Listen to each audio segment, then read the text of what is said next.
Bom dia, gente, sejam bem-vindos.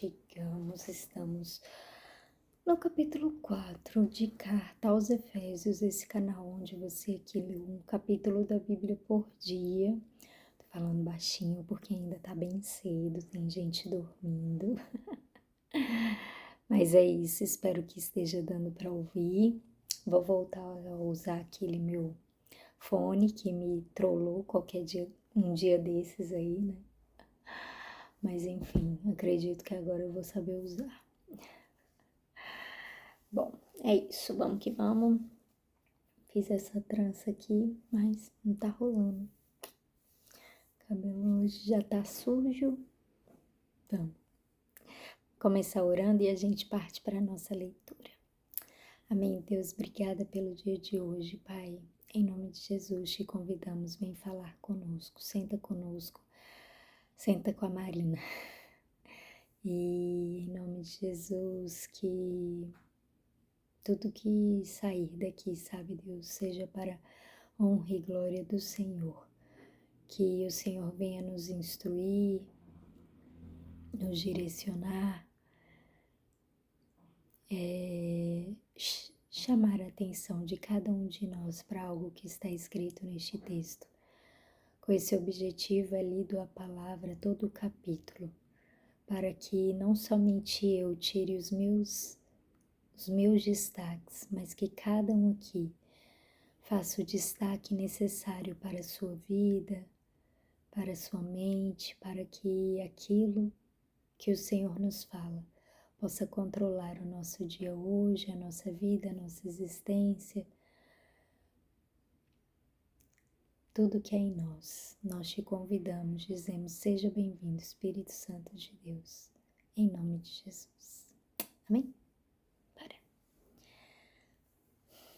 De novo. Vamos lá.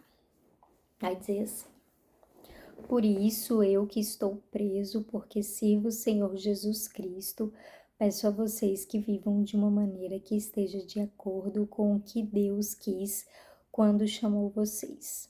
Sejam sempre humildes, bem educados e pacientes, suportando uns aos outros com amor. Façam tudo para conservar por meio da paz que une vocês a união que o Espírito dá. Há um só corpo e um só Espírito e uma só esperança para a qual Deus chamou vocês.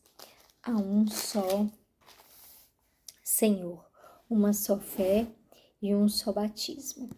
E há somente um Deus e Pai de todos, que é o Senhor de todos, que age por meio de todos e está em todos.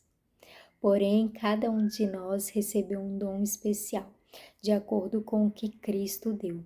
Como dizem as Escrituras Sagradas, quando ele subiu aos lugares mais altos, levou consigo muitos prisioneiros e deu dons às pessoas.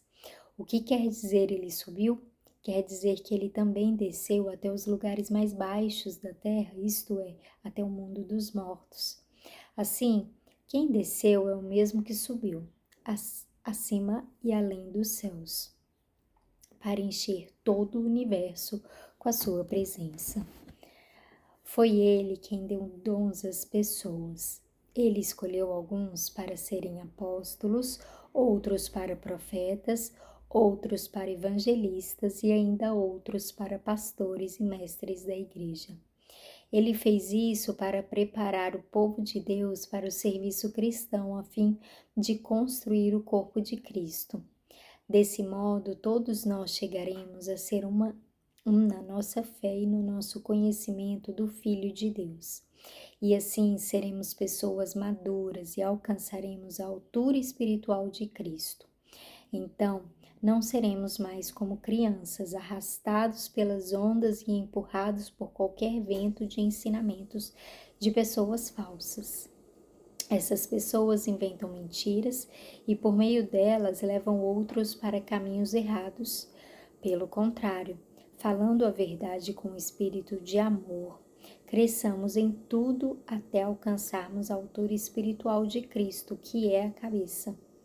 É Ele quem faz com que o corpo todo fique bem ajustado. e todas as partes fiquem ligadas entre si por meio da união de todas elas. E assim cada parte funciona bem, e o corpo todo cresce e se desenvolve por meio do amor.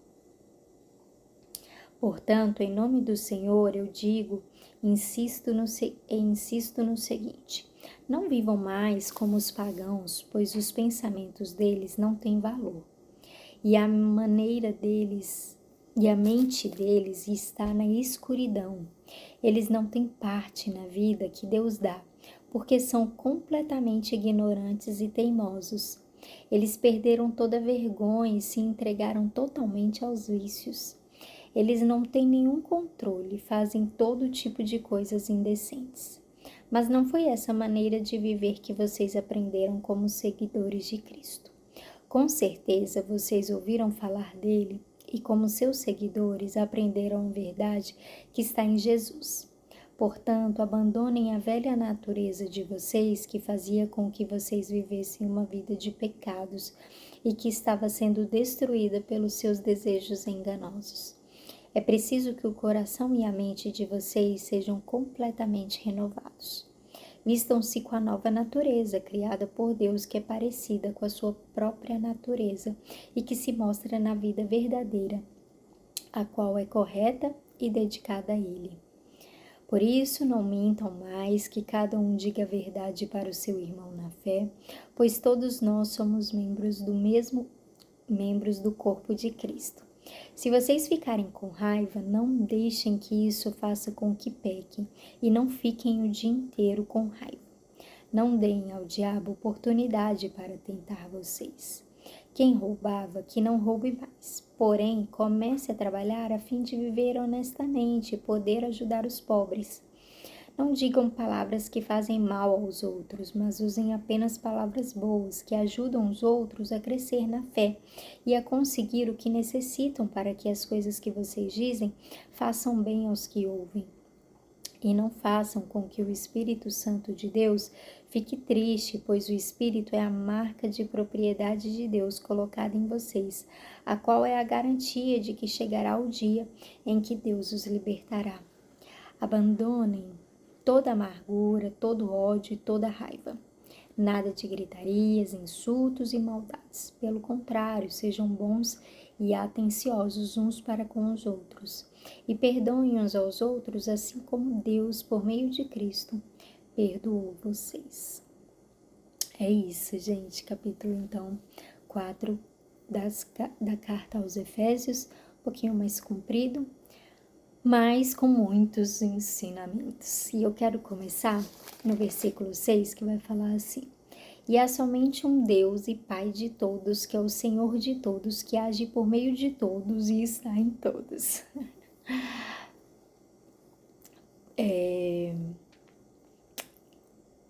Eu já comentei aqui em outras vezes. Esses dias eu estava vendo aquele documentário da Brasil Paralelo chamado Brasil Evangélico. Acho que é esse.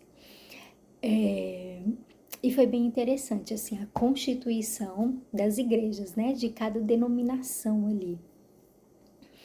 E eu já falei aqui em outras oportunidades, em outros capítulos, o entendimento que eu tenho porquê de tantas denominações, né? Porque cada um se levanta com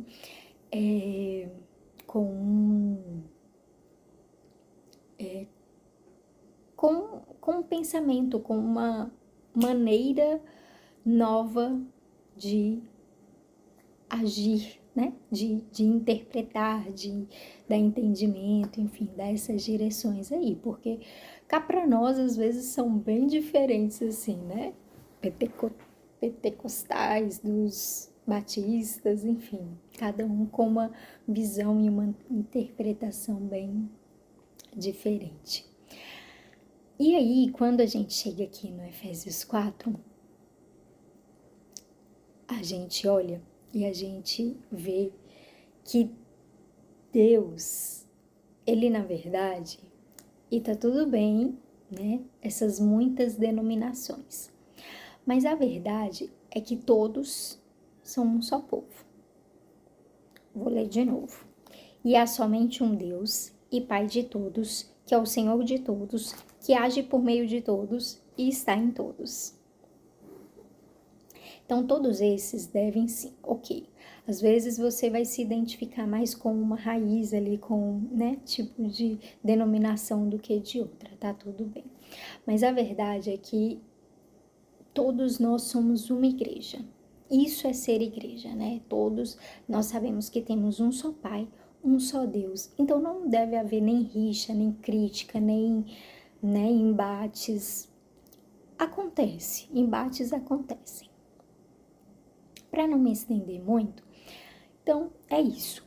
É o mesmo Deus em todos. E o que eu quero chamar a atenção aqui é em relação aos dons, né? Então, Deus, Paulo aqui, ele vai nos falar que sim, existe um Pai, Deus, que opera em todos, mas aí, para que cada um conheça através daquele... E aí eu quero ler, porque ele vai dizer assim, ó,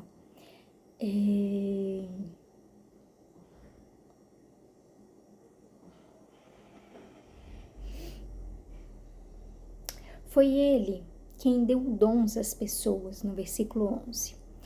Ele escolheu alguns para serem apóstolos, outros para profetas, outros para evangelistas e ainda outro para pastores e mestres da igreja.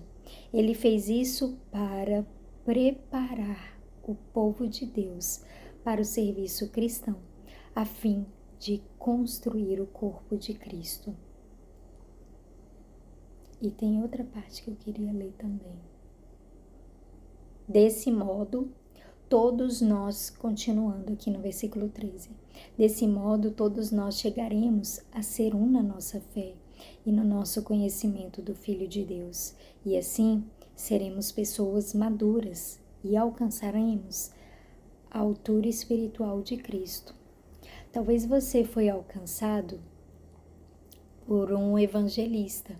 Então Deus, ele distribuiu diferentes dons para cada pessoa, diferentes maneiras de manifestar a Jesus, a palavra de Deus, enfim. Eu acho impressionante como existem pessoas que são evangelistas e que são esses evangelistas que estão nas ruas e tipo, amam o cuidado com, sabe, uma pessoa de rua, amam estar lá cuidando, falando. Tipo, esse é um ministério, esse é um dom que Deus colocou dentro dela. Ela não faz por força, ela não faz porque tem que fazer, ela não faz porque Deus me mandou fazer. Não, ela faz naturalmente, ela flui naquilo e ela gosta daquilo. Eu tenho um pastor que tem uma veia evangelista, que eu falo, meu Deus.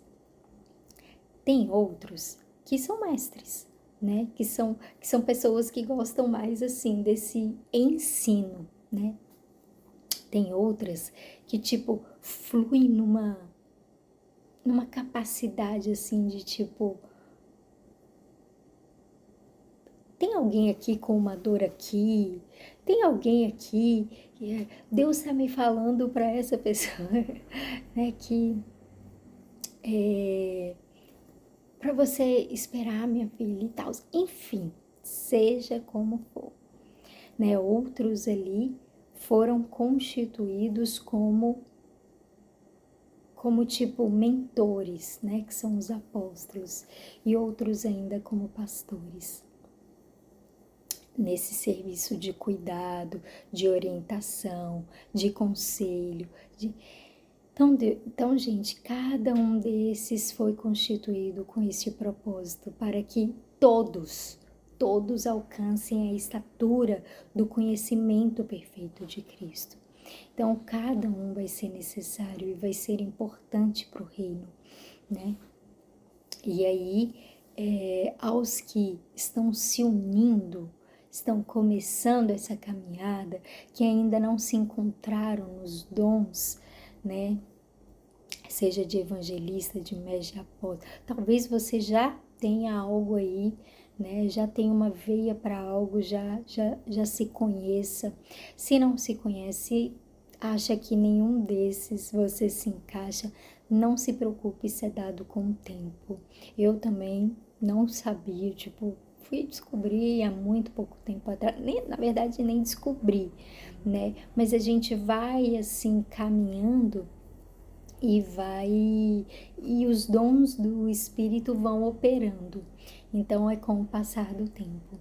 Mais uma coisa que todo cristão que conhece, né, a Deus deve ter. E isso não é negociável, isso já é algo que você sabe, você conhece. Vai falar aqui a partir do versículo 25 como é a nova maneira de viver do cristão, né? Então, não mentir mais, não ficar com raiva, mas se ficar, ele te entende. Ele ficou um pouco bravo ali naquela hora que ele estava expulsando Jesus, né? Estava expulsando. Deus tem. Vai falar que Deus fica irado às vezes com as nações, né? Então, assim, o problema às vezes não é a raiva, o problema é o que você faz com a raiva, o problema é o que está gerando a raiva em você, né?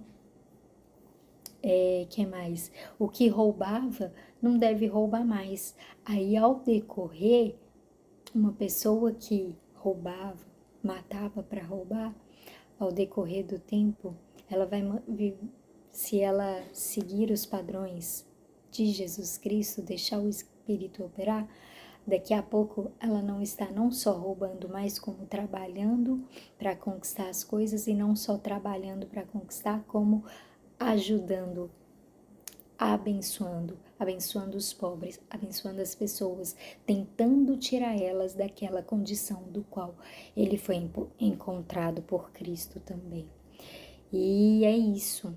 Então, muitos ensinamentos aqui. E um testemunho que eu tenho para dar, que eu gostaria até de contar, que é sobre essa questão da mentira. Gente, antes de eu me converter, eu mentia muito. Não mentia muito, mas tipo, pra caber no meio que eu gostaria de caber, esses dias eu até ouvi uma palavra sobre isso, nem lembro de quem, mas tipo, pra ser aceita, pra não estar tão desigual. As pessoas sempre falavam, tô namorando com esse, tô conhecendo aquele, e saía com o telefone falando com o namorado, e eu começava a ficar com, né, eu ficava, que não sei o que, aí eu, pra não ficar mal na fita, falava também que eu também tava namorando, claro, que eu também tava ficando com alguém e tal, aí às vezes do nada, assim, pegava meu celular, saía falando com alguém, não tinha ninguém na linha do outro lado, enfim. Então, e quando eu me converti, uma das coisas que eu comecei a fazer, assim, que eu comecei a me incomodar, aí eu fazia uma vez, aí aquilo me incomodava, eu falava, cara, eu tô mentindo. Aí eu fazia outra vez, eu falava, eu não posso fazer isso, eu não posso mentir. Deus nunca vai me dar um namorado se eu continuar mentindo. Deus nunca me deu um namorado, mesmo sem mentir, brincadeira. Mas assim, mas é isso, sabe? E aquilo começa a te... Eu já sabia que eu tava fazendo errado, sabe? Mas, cara, você ser pego na mentira, às vezes as pessoas olhavam assim pra mim, via que era mentira, sabe? E aí, tipo, e aí, gente, as duas coisas podem te... Sabe, eu podia estar mentindo aí a minha vida toda. Eu podia ser a pessoa mais descarada, sabe? As pessoas olhavam assim, sabia que... Sabe quando a pessoa olha pra você e você sabe que ela sabe que você, tipo, não é aquilo? Tá sendo hipócrita, tá sendo mentirosa, sabe? Mas mesmo assim você não consegue largar aquilo. Então é isso, sabe? E a palavra de Deus, ela tem essa capacidade de nos despir dessa natureza humana, dessa carne, dessa vontade de aparecer, dessa vontade de... e deixar Cristo fluir através de nós. E aí, é isso. Tá bom? Deus abençoe. Tchau, tchau.